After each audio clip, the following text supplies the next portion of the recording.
Hello mga ka-offloader sa Pinas Market. Welcome back to my channel. Maraming salamat sa mga viewers at sa ating mga taga-subaybay na subscribers. So, meron tayong mga videos dyan. Huwag kalimutan manood para may mapulot.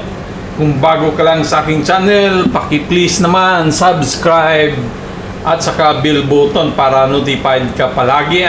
Libre lang po ang mag-subscribe sa YouTube. Walang bayad po yan. So ngayong araw na to ay hapon dito sa Qatar.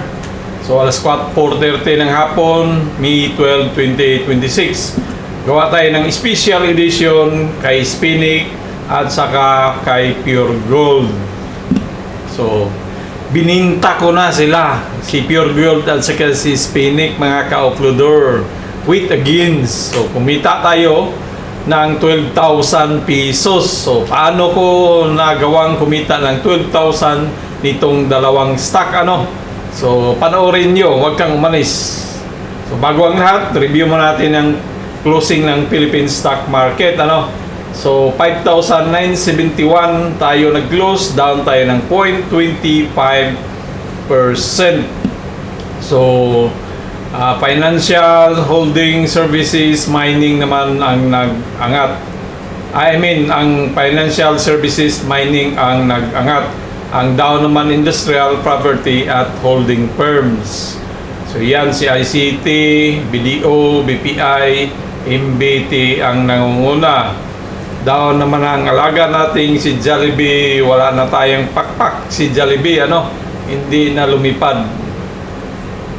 So, umpisa natin si Spinnick. Bakit bininta ko si Spinnick, So, bininta ko si Spinnick sa presyo na 1.68. Kasi, dalawang beses na o tatlong araw na sunod-sunod na dito na hindi niya kayang i-resist o i-break tong trend line natin, So, nakikita ko na mayroon ng paunti-unting nagbibinta. So, ibig sabihin, sa ngayon mayroon tayong 6.1, nung nakarang araw naman mayroong almost 14, ito 14, so maraming kalahati niyan ay sell. So paunti-unti nang nagbibinta yung mga bumibili dito sa baba, yung mga foreigner siguro yan, kaya bininta ko lang muna. At nung bininta ko dito kanina, down siya, dito yun, dilaw. So sabi ko hindi na yata angat, pero umangat pa rin paano, may buyers pa rin na pumapasok, kasi normal yan na may buyers kasi may nagbinta. So ang nagbinta yung mga dito yan, yung mga, ang duda ko yan, yung mga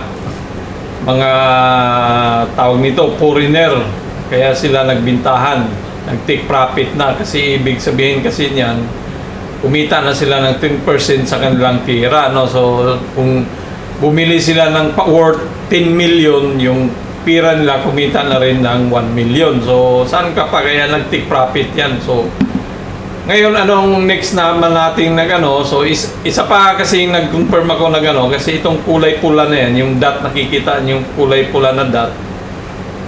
Seal order yan, mark yan ng sinyalis yan na seal. So, ibig sabihin na kailangan mo nang ibinta. Sa US market kasi pag may ganito na, kailangan mo siyang ibinta na kasi may maraming seller dyan. So, isa lang yung kulay green na dot, ito, na nagpapahiwatig na may buy. Pero isa lang siya, dinaig siya ng tatlo. So, ibig sabihin talaga maraming seller dito. So, i-monitor ko lang muna to si Spinnick kung talagang ma-break niya tong trend line na yan at saka itong 1.72. Minarkahan ko na siya, naka-alert na yan na pag nag-cross si Spinnick dito, tutunog yung natin, presyo, at pwede na tayong bumili ulit kasi baka baka hahataw yan siya diyan, di ba? So dito yung natin, titingnan natin sa next week o bukas kasi is Miyerkules, so maraming magbintahan din. So titingnan natin, malay mo baka humataw to, kasi nag-form naman to siya ng bullish flag. Yan, bullish flag ang ginagawa ni Spinnick. yan, yan, yan, bullish flag yan. So ibig sabihin yan ay maari siyang humataw pataas, ano, base dito sa ano na yan, poste na yan. Itong poste na yan, hiramin na ups, naglit lang. So yung poste na to, hiramin natin to dito at punta doon sa taas. Pag nag-breakout yan dyan, so malayo yung maabot niya, no, nasa $2, 2 pesos, dollars naman. So, bininta ko si Spinik. Magkano kinita ko kay Spinik nung pagbinta ko, ano?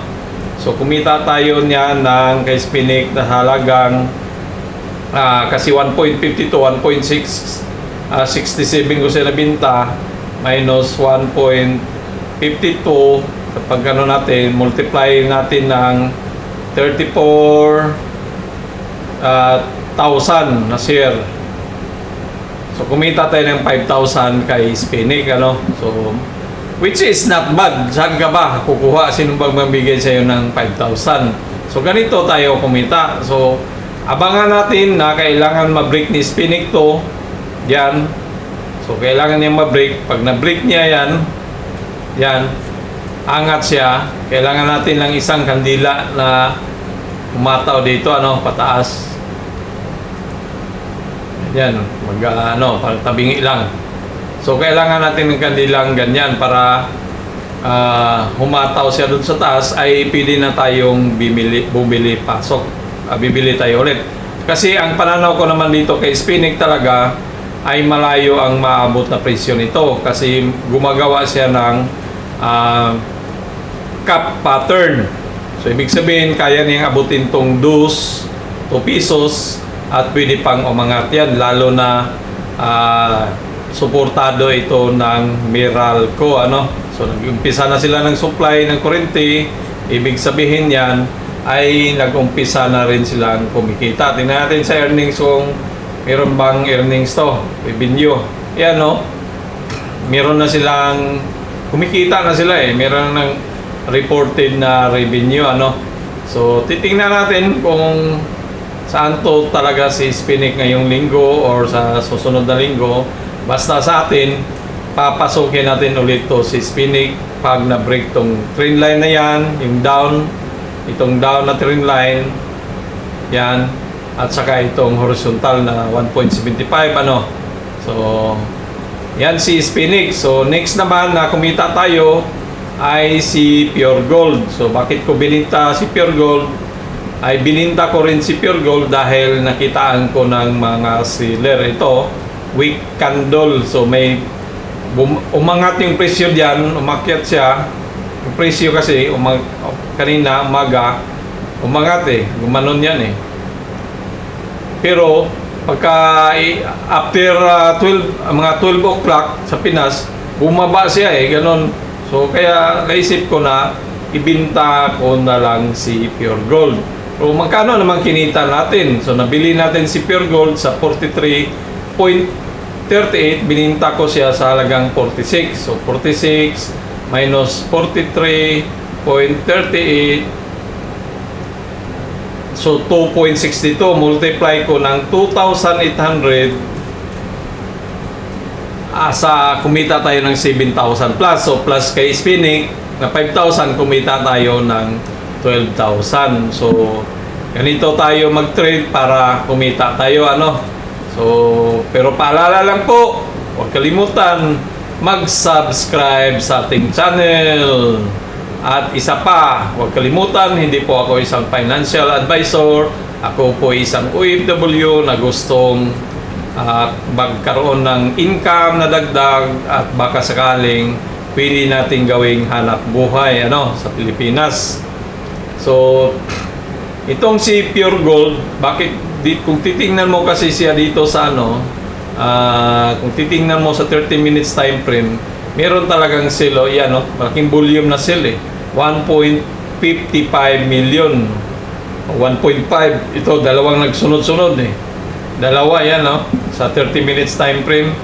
Tapos, nagbigay na rin siya dito ng sinyalis na sell order, yung pula na dot, yan. So, ibig sabihin, pag may lumabas dyan, sell yan. Ibig sabihin, maraming nagbibinta. So, nakikita natin sa volume, mga 1.55, itong isa 1.36, so almost 3 million na volume ang bininta, no? So dahil nga itong mga ano dito, yung mga foreigner na bumili dito nag-take profit na, so kaya bininta ko na rin kasi sayang yung 7,000. Actually more than 7,000 sanang kikitain natin kung dito natin siya bininta sa 47. Yan, umabot siya ng 47 eh. Pero hindi ko siya bininta kasi baka kasi hahataw pa eh, wala na eh, piso yung diferensya, no? So kung piso, may 2,800 pa sana tayo. So 10,000 sana kinita natin dito kay Pure Gold. Pero talagang ano eh, ayaw na eh. Butin lang hindi galong bumulusok. So nag-decide na lang ako na ibenta na lang si Pure Gold. So ngayon, titingnan natin sa small time frame kung kailan natin pasukin to si Pure Gold ulit. Ang tingin ko kasi dito, mayroong mga demand dito banda eh. So tapos nandito yung trend line, baka si Pure Gold kasi baka bukas magbintahan pa rin, umabot diyan, ano. Tapos bago siya mag-bounce back. So abangan natin to si Pure Gold kung talagang ano siya diyan. So kaya nasa support na siya dito eh. So parang na-break na niya yung support, ano. May resistance dito sa taas. So pwede naman din bukas yan si Pure Gold umangat, pero kailangan i-break tong 46.85. So dapat bukas kung talagang bullish siya, magganon ng presyo, ano.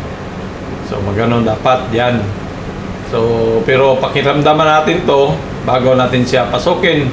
So papasukin ko siya kung ma-break niya tong ito at saka yung ito. So dapat magkaroon ako ng kandila bukas niyan, may makita akong kandila na gano'n, ano. May mga gano'n na kandila na talagang body yung nag-break out. So gawan tayo ng video niyan pag ano, papaliwanag ko sa inyo yung body. So si pakiramdaman natin to ulit si Pure Gold at saka si Spinach, ano. So yan lang po ang ating special edition ngayon, at congrats sa mga kumita din katulad ko na nag-take profit muna. Tapos so trading yung ginagawa natin, hindi investment, ano. So trading tayo, pero ang importante diyan kikita tayo. Ganun pa man din, ang target price pa rin natin kay Pure Gold is 47 at saka 40. Yun pa rin yung 47 na hit na eh. So yung 50 naman, ano. So pero dito nakikita ko kasi si Pure Gold din isa na gumawa siya ng cut pattern diyan. So maaari baka gagawa muna ng handle to dito bago siya ulit hahataw, ano. Magganon-ganon muna, ganon, saka siya lilipad yan. So titingnan natin sa mga darating na araw si Pure Gold. Yan lang po, maraming salamat. Huwag kalimutan mag-subscribe sa ating channel. Adios mi amigos, mi amigas, babus!